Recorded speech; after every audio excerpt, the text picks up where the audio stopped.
합시다. 할렐루야. 네, 반갑습니다. 고향에들 많이들 가신 것 같아요. 오고 가는 길 안전하도록 또 가서 싸움질 하지 말고 좀 사이좋게 지내고 사랑 실천하고 돌아오도록 기도를 많이 해주시길 바랍니다. 세상에서 가장 지혜로운 사람은 이런 문구가 그 휴게소 화장실에 이렇게 써 있었어요. 세상에서 가장 지혜로운 사람은 뭐라고 답이 나올 것 같아요? 모든 사람에게서 배우는 사람이다. 그렇게 써 있더라고요. 참 인상 깊어가지고 제가 암기를 했어요. 세상에서 가장 지혜로운 사람은 모든 사람에게서 배우는 사람이다. 사실 공부를 많이 한 사람에게 배울 거 많잖아요. 그죠? 또 인격적인 수준이 높은 사람에게 배울 게 많잖아요. 아니면 세상적인 경험이 풍성한 사람, 여행을 많이 다녔다든지 사람을 많이 만나봤다든지 수많은 사인들을 겪어봤다든지 이 경험이 풍성한 사람 배울 게 많이 있잖아요. 근데 거꾸로 그 문제투성이 있는 사람에게는 배울 것이 없다고 생각하기 쉬운데 사실은 이제 그게 아니라는 거죠. 그런 사람에게서조차도 뭔가 배우는 사람, 그런 사람이 가장 지혜로운 사람이다. 맞다고 생각을 합니다. 긍정을 통해서 배우죠. 나는 저렇게 해봐야지. 나는 저렇게 살아야지. 부정을 통해서 배우죠. 나는 저러지 말아야지. 저렇게 살면은 손해구나. 고린도서 10장에 이렇게 말씀이 기록되어 있습니다. 형제들아, 나는 너희가 알지 못하기를 원치 아니하노니 우리 조상들이 다 구름 아래에 있고 바다 가운데로 지나며 모세에게 속하여 다 구름과 바다에서 세례를 받고, 다시 말해 이 홍해를 지난 사건을 세례라고 해석하는 거예요. 죽은 거니까, 다시 산 거니까.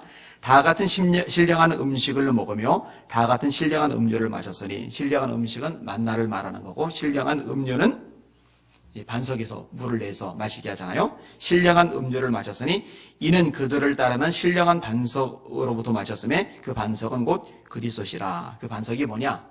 예수님이다. 바울이 정확하게 해석을 해주는 거예요. 그 반석은 예수님이다. 예수님에게서 생수가 나오잖아요. 5절에 그러나 그들의 다수를 하나님이 기뻐하지 아니하셨으므로, 다수를 하나님이 기뻐하지 않았대요. 그들이 광야에서 멸망을 받았느니라. 이러한 일은 우리의 본보기가 되어, 뭐가 된다고요?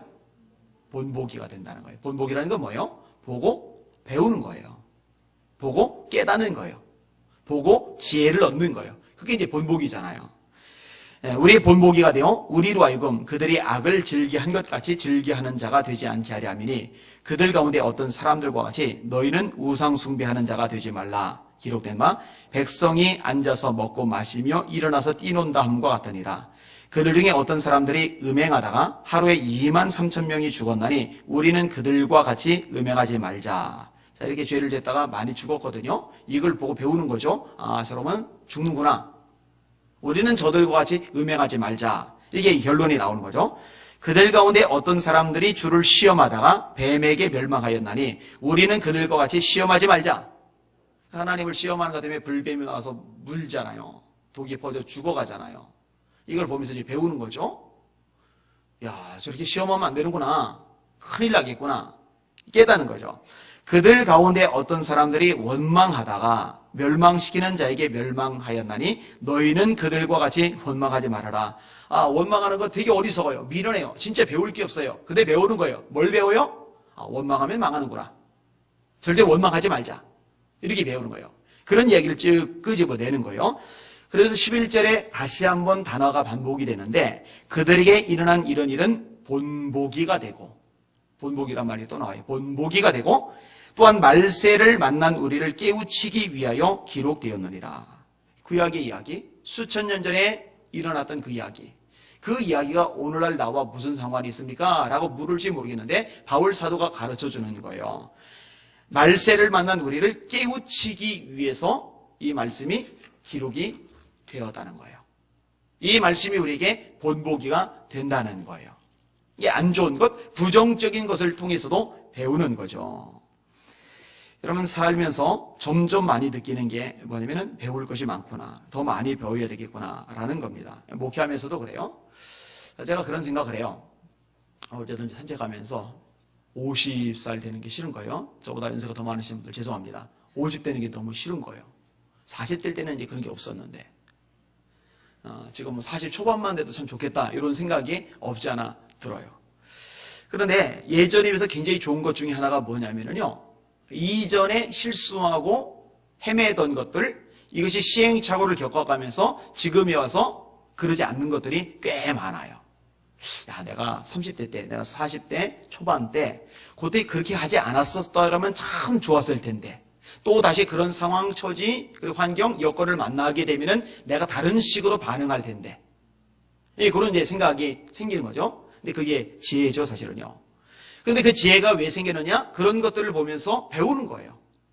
배우지 않으면은요, 그걸 통해서 배우고 나서 변화되고 성장한 모습을 보이는 게 아니라 똑같은 것을 되풀이합니다. 그래서 다담쥐의 쳇바퀴돌은 이 순환의 고리를 끊어내지 못하고 그냥 평생 그렇게 나이 늙어서도 그렇게 살아가는 거죠. 왜 그렇게 되느냐? 본보기를 제대로 못 배우기 때문에. 말세를 만난 우리를 깨닫게 하려고 주신 것들, 이 말씀을 깨닫지 못하거나 또 경험을 통해서 배우는 것들을 배우지 못하기 때문에 그런 현상이 생기는 거거든요. 여전히 모자라지만 평생 이렇게 배워나가는 것, 이게 성장의 과정이고 주님을 닮아가는 과정이라고 생각할 수 있을 것입니다. 오늘 본문의 르호보암 통해서 이 부정적인 것 경험하게 되는데, 바라보게 되는데 함께 배울 수 있는 시간이 되기를 원합니다. 지혜가 없죠? 좀 미련해요. 원고에다가는 제가 사실 멍청한 것이 이렇게 썼는데 멍청해요 이렇게 말하기가 뭐해서 미련해요 라고 말했는데 배울 것이 있어요. 한번 따라합시다. 설교 제목, 어리석은 모습을 통해 배워야 한다. 많이 배우시기를 주님의 이름으로 축원합니다. 자, 앞부분 좀 읽어볼게요. 1절 말씀을 같이 읽겠습니다. 시작. 르호보암이 세겜으로 갔으니 이는 온 이스라엘이 그를 왕으로 삼고자 하여 세겜에 이르렀음이더라. 이 세겜이라는 지역은 굉장히 이스라엘 역사에서 중요한 지역입니다. 여호수아가 죽기 전에 노년에 마지막으로 백성들하고 계약을 맺은 장소가 이 세겜이죠. 그래서 세겜 언약이라는 말을 씁니다. 이 세겜이라는 것은 더 거슬러 올라가면은 야곱이 베델에서 하나님을 만나고 세 가지 서원을 합니다. 내가 무사히 돌아가게 하시면 하나님이 나의 하나님이 되실 것이요, 소득의 11조를 드릴 것이요, 제가 이곳에 성소를 세우겠습니다. 그런데 20년이 지난 다음에 무사히 돌아오는데 베델로 안 가고 세겜 땅에 죽치고 있다가 거기서 봉변을 겪죠. 가슴 아리를 해요. 그리고 하나님이 다시 말씀하십니다. 베델로 올라와라. 그 장소가 이제 세겜입니다. 하여튼 요 정도까지만 할게요. 오늘 그거 공부하는 시간은 아니니까. 하여튼 세겜이란 지역이요, 굉장히 많이 나타나요. 구약에서요. 자, 그 지역의 백성들이 모인 거예요. 르호보암이 이 백성들의 공증을 받아서 이제 이스라엘 전체의 왕으로 올라서야 되는 그 상황인 거죠.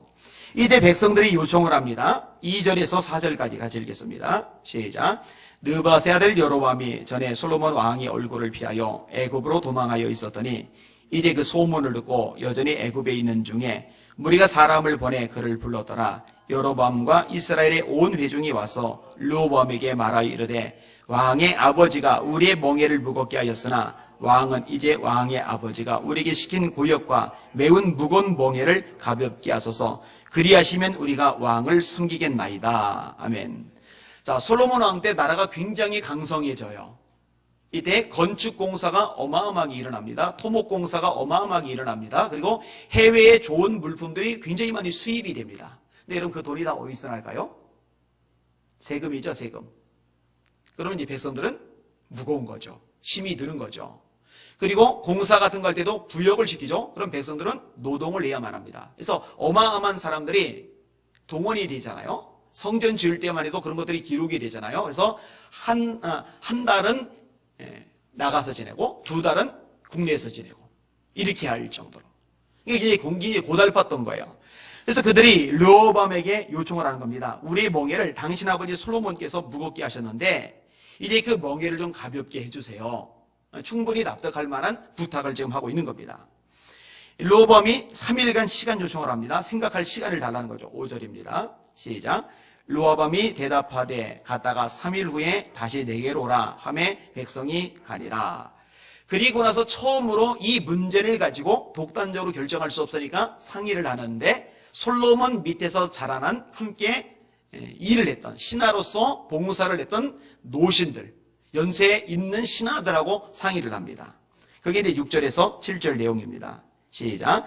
르호보암 왕이 그의 아버지 솔로몬의 생전에 그 앞에 모셨던 노인들과 의논하여 이르되 너희는 어떻게 충고하여 이 백성에게 대답하게 하겠느냐. 대답하여 이르되 왕이 만일 오늘 이 백성을 섬기는 자가 되어 그들을 섬기고 좋은 말로 대답하여 이르면 그들이 영원히 왕의 종이 되리이다 하나. 참 희한한 구절이 나와요. 왕이 섬기는 자가 되면은 백성이 왕의 종이 될 겁니다. 왕이 섬기는 자가 되면은 백성이 왕의 종이 될 겁니다. 역설적인 대답을 해줘요. 근데 이 대답을 들은 르호보암이 그 대답이 마음에 안 들어요. 그래서 자기하고 같이 자라난 젊은 신하들, 아직 어린 신하들하고 상의를 합니다. 그게 다음 구절이죠. 자, 8절에서 11절까지입니다. 시작. 왕이 노인들이 자문하는 것을 버리고 자기 앞에 모셔 있는 자기와 함께 자라난 어린 사람들과 의논하여 이르되 너희는 어떻게 자문하여 이 백성에게 대답하게 하겠느냐. 백성이 내게 말하기를 왕의 아버지가 우리에게 매운 멍에를 가볍게 하라 하였느니라. 함께 자라난 소년들이 왕께 아뢰어 이르되 이 백성들이 왕께 이르기를 왕의 부친이 우리의 멍에를 무겁게 하였으나 왕은 우리를 위하여 가볍게 하라 하였은즉 왕은 대답하기를 내 새끼 손가락이 내 아버지의 허리보다 굵으니 내 아버지께서 너희에게 무거운 멍에를 매게 하였으나 이제 나는 너희의 멍에를 더욱 무겁게 할지라. 내 아버지는 채찍으로 너희를 징계하였으나 나는 전갈 채찍으로 너희를 징치하리라 아니라. 아멘.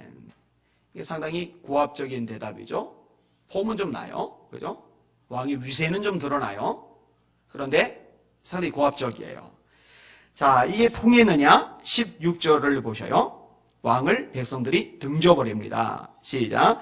온 이스라엘이 자기들의 말을 왕이 듣지 아니함을 보고 왕에게 대답하여 이르되 우리가 다윗과 무슨 관계가 있느냐? 이새의 아들에게서 받을 유산이 없도다. 이스라엘아 너희의 장막으로 돌아가라. 다윗이여 이제 너는 네 집이나 돌아보라 하고 이스라엘이 그 장막으로 돌아가니라. 자, 르호보암이 어떻게 돼요?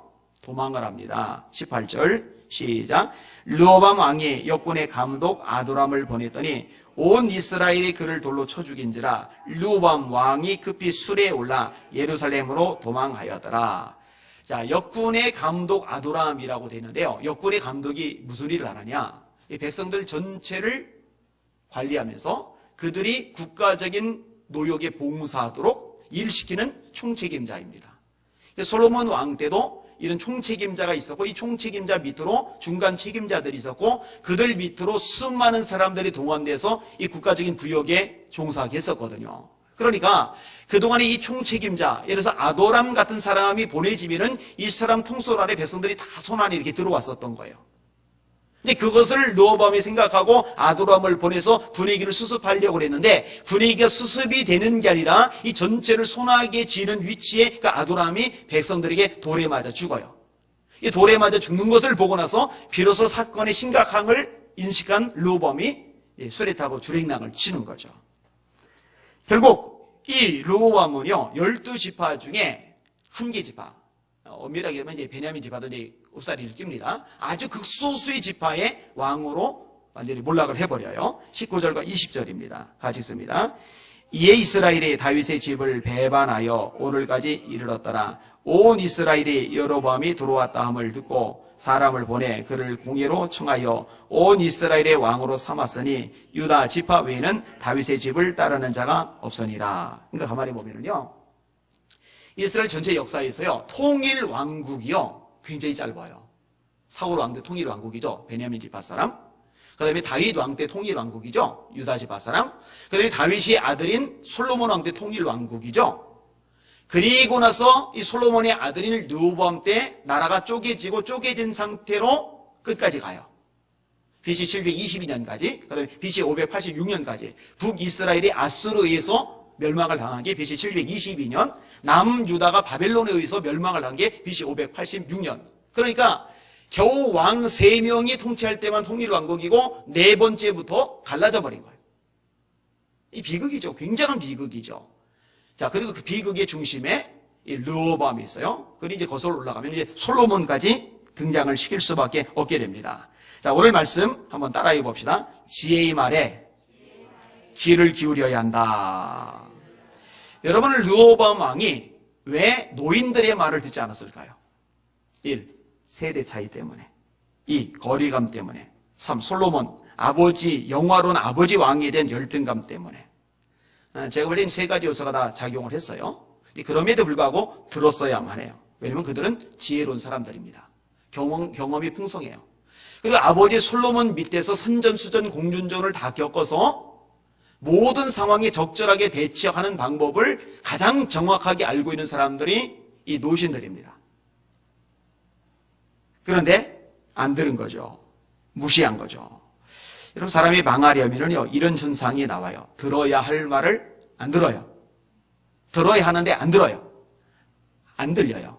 사실 안 들은 건 아니잖아요. 이 노인들이 말하는 거 다 들었잖아요. 말했는데 안 들리는 거예요. 말했는데 안 받아들이는 거예요. 근데 그게 문제죠. 자, 그리고 자기하고 함께 자란 젊은이들의 말을 들어요. 세대가 같아요. 친밀하죠. 그죠? 그리고 함께 자랐으니 얼마나 공감대 형성이 잘 되겠어요. 게다가 자기를 인정해주고 높이 세워주는 것 같아요. 뭐라고 얘기해요? 로밤님, 왕님, 당신이 당신의 아버지 솔로몬보다 더 위대합니다. 이런 말 좋잖아요. 얼마나 봄이 납니까? 기분이 좋은 거예요. 이들의 말을 걸러 들어야 되는데 마음에 든다는 이유로 그냥 받아들이는 거예요. 아까 망하려면 들어야 할 말을 안 듣는다고 그랬죠. 못 듣는다고 그랬죠. 근데 망하려면요, 듣지 말아야 될 말에 귀를 기울여요. 그게 쏠깃해요. 그게 마음에 들어요. 그게 비극이죠. 비극이죠. 여러분, 청소년들이 망가질 때요, 대개 누구 때문에 망가지느냐? 친구 때문에 망가집니다. 그래서 친구를 잘 사귀어야 되는 거죠. 어른들이 얘기하는 거는요, 안 들려요. 그래, 안 들으려고 그래요. 꼰대라고 생각해. 꼰대. 근데 꼰대가 얼마나 많은 경험을 했는지를 알아야 되는데, 이 애들이 그걸 몰라요. 자기 또래 애들이 하는 말이 멋있게, 그럴싸하게, 폼나게 들리는 거예요. 그러니까 들어야 될 말은 안 듣고 듣지 말아야 될 말을 듣고, 자, 그렇게 해서 집 나가 가출한 아이들, 남자 애들이건 여자 애들이건 그 애들의 미래가 어떨 것 같아요? 그 가중에 그 개중에 간혹 정신을 차리고 뒤늦게 열심히 살아가지고 제대로 자리를 잡는 사람이 있지만 대다수는 진짜 밑바닥 인생을 살아요. 특히 남자보다 여자가 더 심각하죠. 여러분, 고등학교도 졸업 안 하고 가출해가지고 돌아다니는 아이들이 사회 어디서 써줍니까? 어디 지적을 해요? 뭘로 먹고 살아요? 그러니까 밑바닥으로 살 수밖에 없는 거죠. 들어야 돼요. 들을 말을 들어야 돼요. 듣지 말아야 돼요. 듣지 말아야 될 말을 듣지 말아야 돼요. 이게 지혜거든요. 솔로몬이 1000번제를 드립니다. 근데 1000번제를 드린 솔로몬에게 하나님이 나타나셔서 물으시는 거예요. 무엇을 줄까? 솔로몬이 구할 수 있는 게 많을 거예요. 왕이 됐잖아요. 역사를 읽어보시면요, 왕들이 가지고 있는 공통적인 생각 중에 하나가 뭐냐면 영토 확장입니다. 그럴 힘, 여력, 그게 안 돼서 그렇죠. 할 수만 있으면요, 나라를 이렇게 확장시키고 싶은 열망을 누구나 다 가지고 있어요. 그거 구할 수 있잖아요. 그 다음에 이 왕에게도요, 정적이 있습니다. 제가 전에도 얘기했잖아요. 제가 어릴 때는 왕이 그냥 절대 권력자인 줄 알았는데 아니에요. 이 왕이요, 끝없이 권력 투쟁을 벌입니다. 최고의 권력을 차지하고 나서도요, 신하들하고도 권력 투쟁을 끝없이 벌여요. 끝없이. 제가 그거 보고 놀랐는데, 근데 그게 어쩔 수 없는 인간 모습인 것 같아요. 그러니까 이 원수들의 생명 멸하는 거 구할 수 있잖아요. 그 다음에 이미 모든 걸 다 가졌어요. 모든 걸 다 가진 사람이 원하는 거 뭐겠어요? 그걸 오래오래 누리는 거죠. 오래오래 누리는데 필요한 게 뭐예요? 장수죠. 장수를 구할 수도 있을 거예요. 근데 솔로몬이 이런 것을 다 내버려 두고 한 가지를 구하는데, 우리가 생각할 때 하나님 저에게 지혜를 주세요 이렇게 생각하잖아요. 근데 원래 성경 문맥을 보면은 지혜를 주세요라고 하질 않아요. 백성을 재판해야 되는데 듣는 마음을 제게 주십시오. 그렇게 기도를 해요. 듣는 마음. 그리고 하나님이 말씀하시는 대목에서 지혜가 나옵니다. 네가 장소도 구하지 않고 부귀도 구하지 않고 원수의 생명 멸하는 것도 구하지 않고 지혜를 구하였으니 참 잘했다. 내가 지혜만이 아니라 나머지 것들도 너에게 다 주마 라고 하나님이 그 말을 받아서 설명하실 때 그때 지혜라는 말이 나와요. 그러니까 이 솔로몬이 듣는 마음을 구한 것이나 하나님이 그걸 지혜라고 해석한 것이나 이걸 연결해서 생각해 보면 지혜는 뭐예요? 듣는 마음이 지혜요.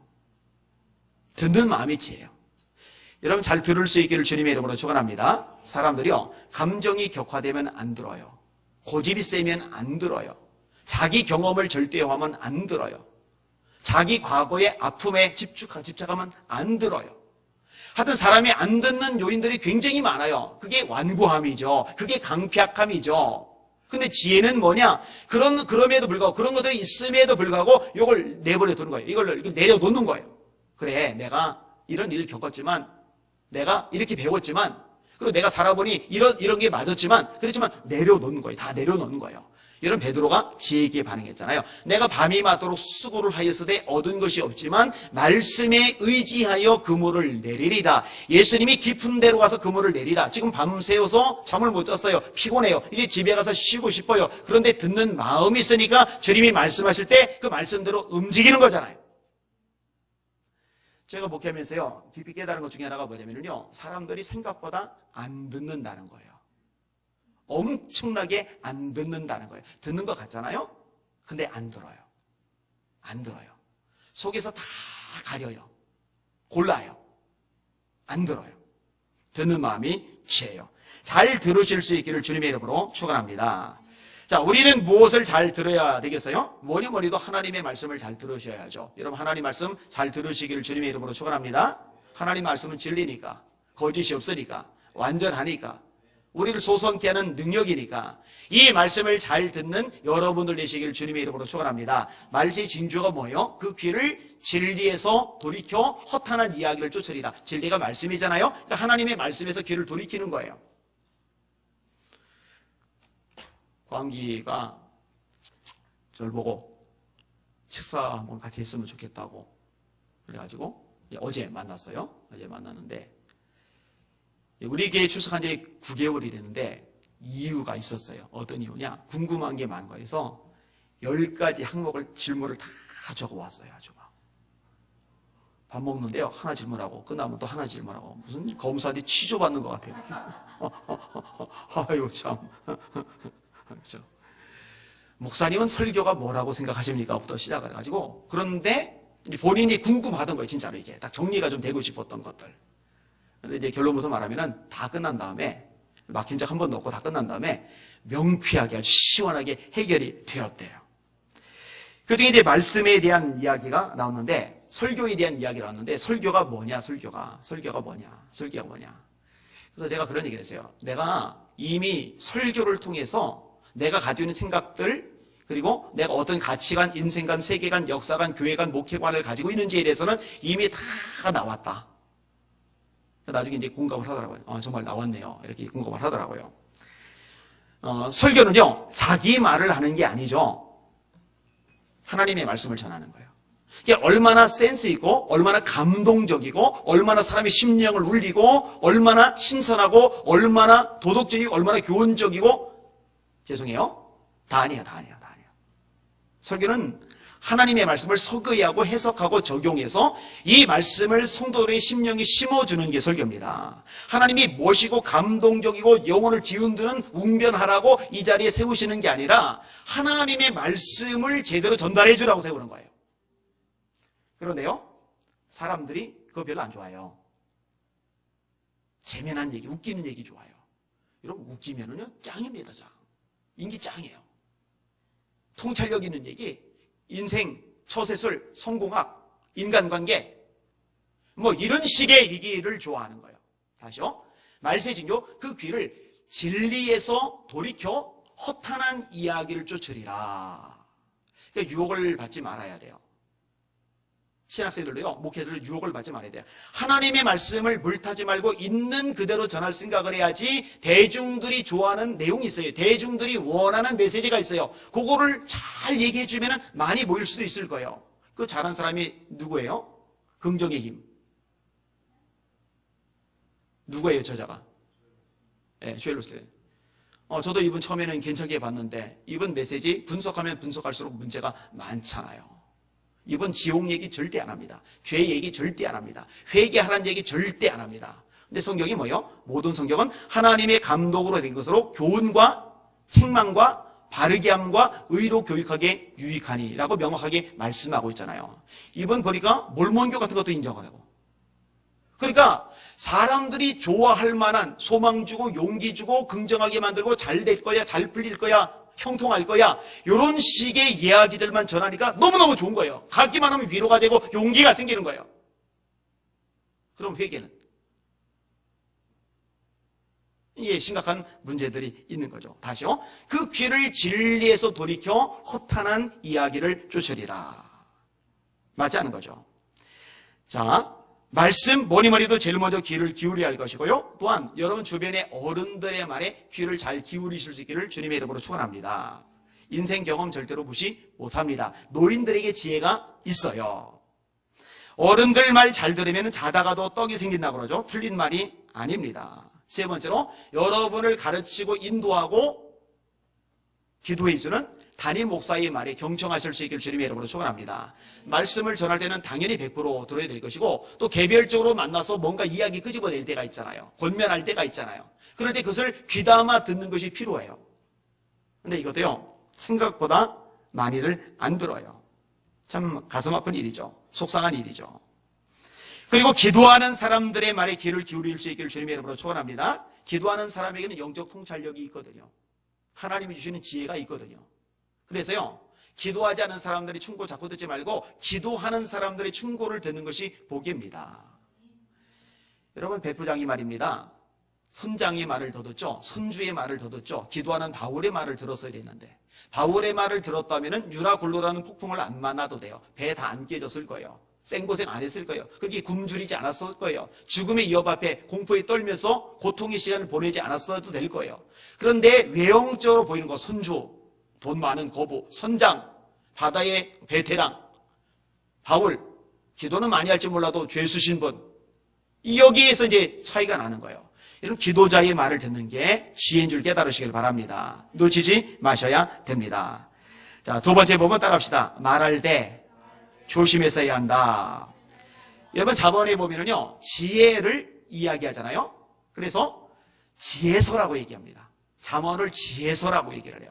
근데 이 지혜서인 잠언에서 가장 많이 언급하고 있는 내용이요 이 혀에 대한 것, 이 말에 대한 것, 이 입에 대한 것입니다.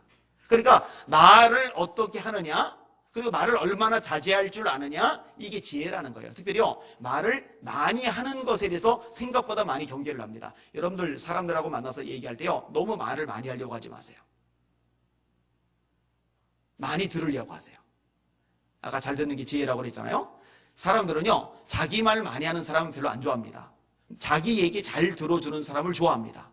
그러니까 여러분들이 주변 사람들에게 인기가 없다, 내가 가면 사람이 슬금슬금 피한다 그러면은요 간단해요. 내가 말이 많구나 생각하시면 거의 맞아요. 잘 들어줘 보세요. 그럼 자꾸 사람들이 붙을 겁니다.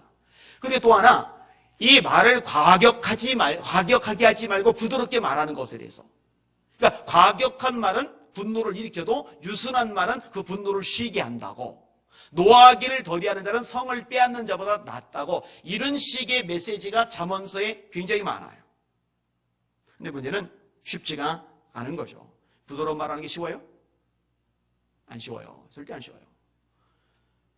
유순한 말, 이 지혜로운 사람에게서 나오는 말인데 생각보다요 사람들이요 날 서 있어요. 예리해요. 예민해요. 공격적이에요. 확 그냥 막 쏟아붙이는, 이게 굉장히 많아요. 특별히 가족들에게 많이 그래요. 가까운 사람들끼리 많이 그래요.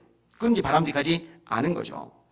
예수님이 이렇게 말씀하십니다. 사람은 그 쌓은 선에서 선을 내고 쌓은 악에서 악을 내나니 이는 마음에 가득한 것을 입으로 말함이니라. 소리 높여서 하는 말이 많은 사람은 그 사람 속에 분노가 많다는 거예요. 상처가 많다는 거예요. 쓴뿌리가 많다는 거예요. 그 가득한 것이 입을 통해서 나오는 거예요. 공격적인 말이 많은 사람, 그 안에 공격성이 많이 있는 거예요. 반면에 따뜻한 말, 위로하는 말, 격려하는 말, 배려하는 말, 상대방 입장에서 세워주는 말이 많은 사람은 그 마음속에 그만큼 사랑이, 주님의 마음이 많이 있다라는 거예요. 여러분 바리새인들이 왜 늘 정죄를 해요? 늘 판단을 해요? 늘 공격적인 말을 해요? 늘 트집을 잡아요? 왜 똑바로 못한다고 지적질만 했어요? 간단해요. 그 속에 사랑이 없는 거예요.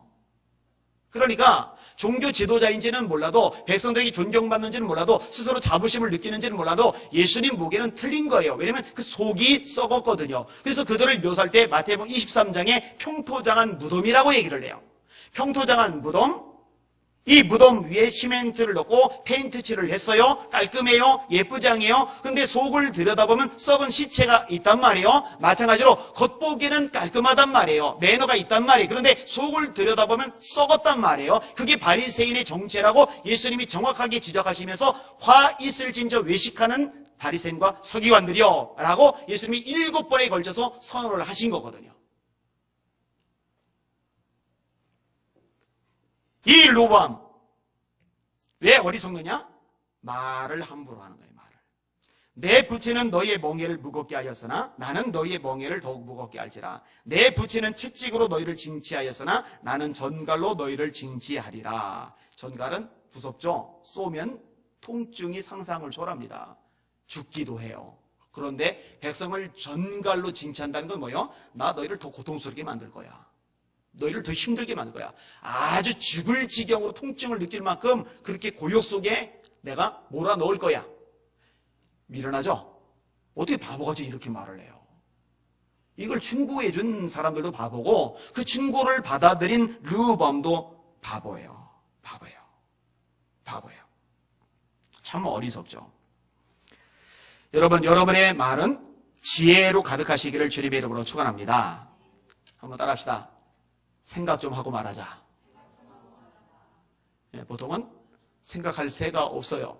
바빠요. 급해요. 그냥 일단 말해요. 말하고 나서 생각하면서 후회해요. 그러지 말고 생각하고서 말을 해요. 한 박자 늦춰서. 이거 쉽지 않아요.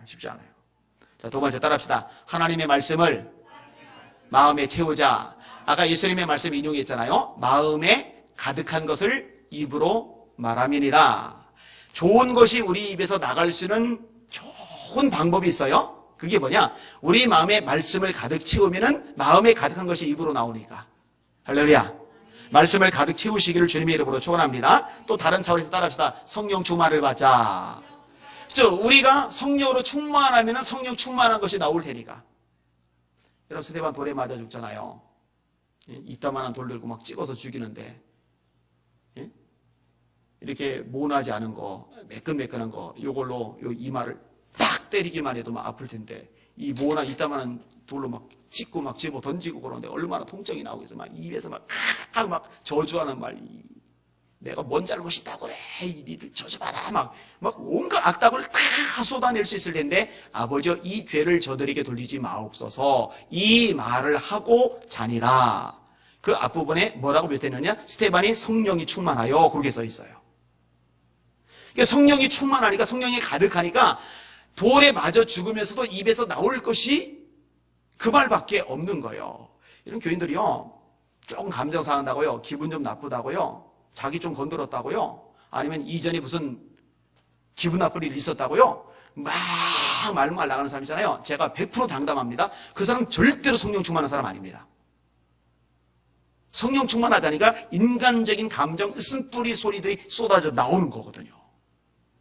성령 충만하시길 바랍니다. 여러분, 성령 충만하면 여러분 입이 달라져요. 언어가 달라져요. 성령 충만한데 불평해요? 원망해요? 부정적인 말해요? 성령 충만한데 공격해요? 성령 충만한데 막 긁어내리고 깎아내리고 밀어내리고 그래요? 아니요. 그럴 수 없어요. 성령 충만하면은 거기에 합당한 말이 나올 수밖에 없어요. 자, 하나 더 따라합시다. 언어의 파급 효과를 잊지 말자.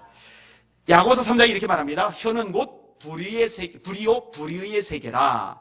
혀는 우리 지체 중에서 온몸을 더럽히고 인생의 바퀴를 불사르나니 그 사르는 것이 지옥불에서 나느니라. 이 혀가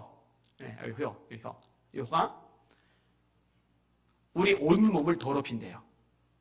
예수님 같은 말씀하셨어요.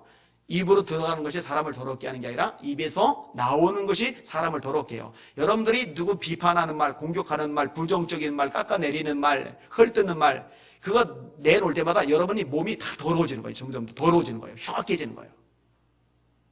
그걸 잘 몰라요. 영적 원리인데 예수님이 가르쳐 주신 거거든요. 야고보서 말씀드려요. 혀는 온 몸을 더럽힌대요. 인생의 바퀴를 불사른대요. 이런 바퀴가 있어야 굴러가잖아요. 제 차 카니발 바퀴가 터졌다고 생각해보세요. 아니면 바퀴 하나가 빠져나갔다고 생각해보세요. 아니면 바퀴 하나가 불타버렸다고 생각해보세요. 그거 안 굴러가요, 더 이상. 그러니까 여러분, 인생이요, 굴러가질 않는 거예요. 달려가야 되는데, 앞으로 전진해야 되는데, 멈췄어요. 꼼짝 못해요. 아무것도 못해요. 나가질 못해요. 왜 그러느냐? 뭐 때문에 그러냐? 그렇게 되게 하는 요인 중에 하나가 혀예요. 혀가 그 인생의 바퀴를 불살라버린 거예요. 이 말 때문에, 이 말의 피해 때문에 얼마나 영적으로, 정신적으로 또 인생에 있어서 크나큰 손실과 타격을 입는지를 몰라요. 전진을 못해요. 목회하면서 보니까 그래요. 그래서 요게 바뀌어야 인생도 길이 열리고 앞으로 가져요. 요게 바뀌어야 하나님의 축복도 임해요. 요게 바뀌어야 하나님의 역사도 경험할 수가 있어요. 여러분, 민수기 13장 14장 얘기도 잘 알잖아요. 10명이 왜 망했어요? 이것 때문에 망했잖아요. 2명이 왜 복을 받았어요? 이것 때문에 복을 받았잖아요. 그래서 성경 말씀 하래요. 죽고 사는 것이 혀의 권세에 달렸다. 따라합시다. 죽고 사는 것이 혀의 권세에 달렸다. 그렇죠. 10명 혀 때문에 죽었어요. 2명 혀 때문에 복을 받았어요. 여기는 여러분들 이 언어의 파괴력, 이 언어의 파급 효과가 얼마나 큰지 잊지 마시기를 주님의 이름으로 축원합니다. 그리고 믿음의 말을, 하나님께서 기뻐하시는 말을 많이 하실 수 있기를 주님의 이름으로 축원합니다. 자, 마지막 한 가지만 더 살펴볼게요. 따라합시다. 부모의 삶이 자녀에게 큰 영향을 미친다. 자, 솔로몬이 처음에 잘했어요. 성전 지었잖아요. 박수, 별 5개. 참 잘했어요. 너무너무 잘했어요. 그 전에, 성전 짓기 전에 하나님 앞에 일천 번제 드린 거, 예배를 드리는데 하나님의 제물을 어마어마하게 드렸잖아요. 여러분, 사람이 이렇게 서 있어도 1000명이 서 있으면 어마어마한데 소는 사람보다 면적을 몇 배나 더 차지합니까? 이렇게 되어 있으니까. 이 1000마리를 바쳤다고 생각해 보세요. 1000번, 한 번, 2번, 3번, 1000번이 아니라 1000마리를 한 번에 바친 거예요. 여기 이제 왜곡일에서 좀 설교된 경향이죠. 그러니까 어마어마한 것을 하나님께 바친 거예요. 여러분, 왕이니까 돈이 많으니까 너 돈이 많다고 하는 게 아니에요. 하나님께 드리는 거는요. 하나님을 사랑하니까 그러는 거죠. 인색합니다. 돈 문제 걸리면 누구라도요. 돈이 많은 사람도 마찬가지예요. 그리고 하나님 앞에 지혜도 구하고, 참 괜찮아요. 번듯해요. 그런데 그 다음부터 이제 하나씩 어긋나기 시작하죠. 뭐예요? 외국 공주들을 아내로 맞이하기 시작하는 거예요. 하나가 아니에요. 한도 끝도 없어요. 그냥. 얼마나 많이 데려왔는지 몰라요. 그 와이프 이름이나 다 기억하나 모르겠어요. 얼굴이나 다 알아보나 모르겠어요. 못 알아볼 것 같아요. 그리고 이제 나이가 들면서 마음이 약해진 틈에 이 아내들이 저마다 자기 나라에서 섬기던 신들이 있잖아요. 이걸 꼭꼭 숨기고 있다가 나중에 솔로몬이 약해지니까 꼬셔가지고 자기가 섬기는 그 신을 위해서 신전을 만들고 이 신전에게 예배 드리러 가면서 임금님 저랑 같이 가요 하고 꼬시니까 또 따라가서 같이 우상 숭배를 하고 이게 된 거예요. 하나님이 2번 경고를 하셔요. 근데 안 들어요. 안 들어요. 희한하죠? 처음에 솔로몬이 기도했던 게 뭐예요? 듣는 마음을 주세요. 그거였어요. 그리고 잘 들었어요. 근데 나중에 완고해지니까 하나님이 말씀하시는데 안 들어요. 아까 얘기죠? 망할 길. 망할 사람은 들을 걸 안 들어요. 그리고 하나님이 말씀하셔요. 자, 15절 말씀 읽어볼게요. 오늘 말씀. 시작. 왕이 이같이 백성의 말을 듣지 아니하였으니 이 일은 여호와께로 말미암아 난 것이라. 여호와께서 전에 실로 사람 아히야로 느밧의 아들 여로보암에게 하신 말씀을 이루려 하심이더라. 무슨 얘기냐면요, 솔로몬이 아직 왕일 때 아히야라는 선지자가 일어나서 솔로몬에게 예언을 하는데 하나님이 나라를 쪼개셔서 그 중에 10개를 여로보암에게 주실 것이다. 이것을 알고서 솔로몬이 여로보암을 죽이려고 마음먹으니까 여로보암이 겁을 먹고 외국으로 도망을 가요. 그리고 나중에 솔로몬이 죽고 르호보암이 왕이 될 때 이스라엘 백성들이 여로보암, 이스라엘의 왕으로 삼게 되는 거죠. 자, 그러니까 하나님이 나라를 쪼갤 작정을 하신 것은요, 르호보암 때 하신 것은 아니에요. 르호보암의 어리석음과 미련함이 계기가 되기는 했어요. 그건 르호보암에게 분명히 책임이 있어요.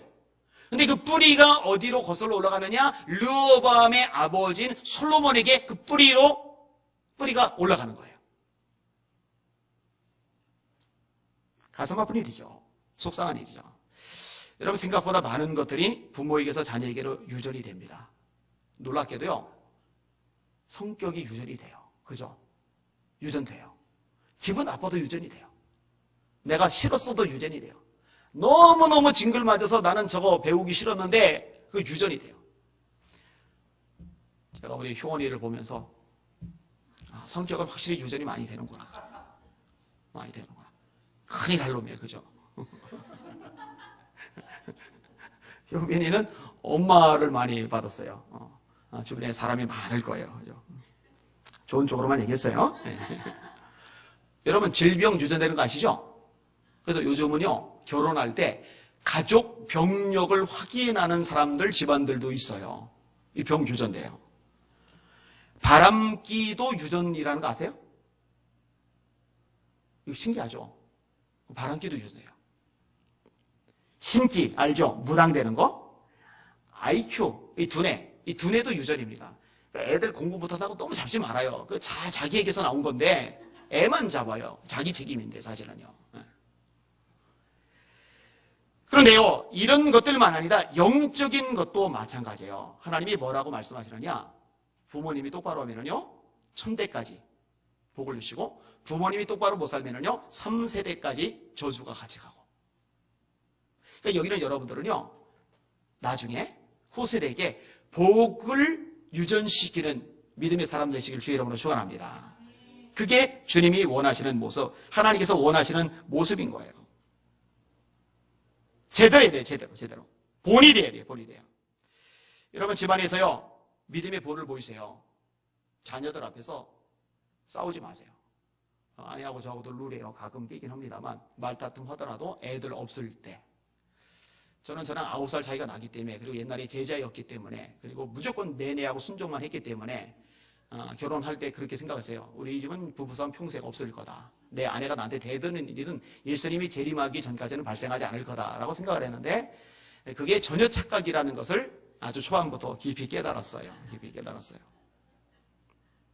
뭐 아내가 그러더라고요. 결혼식 끝나고서 딱 뒤돌아서는 순간에 우리는 평등하다. 이게 마음에 확 와닿더래요. 근데 그게 맞아요, 사실은요. 부부는 한 몸이니까. 하나인데 층이 있을 수는 없잖아요. 그죠? 그런데 다투더라도 애들 없을 때. 그게 지혜죠. 여러분 집에서 말씀 읽는 모습 보입니까? 아니면 스마트폰만 하루 종일 들여다보는 모습 보입니까? 여러분 그거 안 보는 거 같잖아요. 다 봅니다. 그리고 그 영향을 받아요. 반드시 영향받습니다. 하루 종일 텔레비전 앞에 앉아있으면서 신앙적인 영향을 끼치느냐? 불가능합니다. 여러분 기도하는 모습 보여줘야 돼요. 예배하는 모습 보여줘야 돼요. 여러분 말씀 읽는 모습 보여줘야 돼요. 여러분 책 읽는 모습 보여줘야 돼요. 여러분 영혼을 위해서, 여러분 정서를 위해서도 해야 되겠지만 자녀들에게 보여주기 위해서라도 교육적인 차원에서라도 의무적인 것으로 하는 것도 유익해요. 보여주세요. 어때요? 많이 보여줍니까?